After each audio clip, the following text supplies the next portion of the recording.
Okay, this image needs the dodge and the burn tool to sort it out. It's very overexposed, so let's go straight to the burn tool and try and burn back in some of this information that's been burnt out by the sun.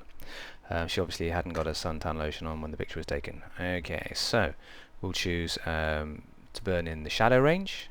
An exposure of about 43% should do. And as I just click and drag, you can see it's burning in the darker information there. Just go around the hand, around the mouth, around the chin as well, and that's actually returning some of that information that we lost there.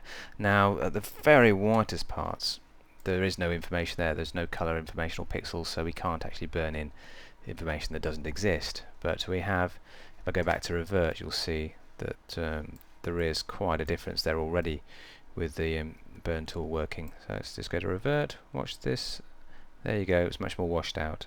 So let's go back to the version we've got now, and there we can see we've got some more information burnt in. Now the dodge tool, which is next to the burn tool, works in a very similar way. These are named after traditional photographic techniques for exposing negatives, and we're just burning out the detail there. We don't really need to do that because the sun's doing enough of that, but you can see how the dodge tool works. And then finally we've got the sponge tool, which sucks up color information. As we click on the bottle here, you can see it's reducing the color, so you get a nice kind of washed out 70s color look to that.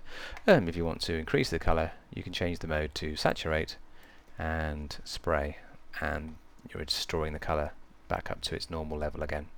So dodge and burn are quite useful in dealing with problematic photographs.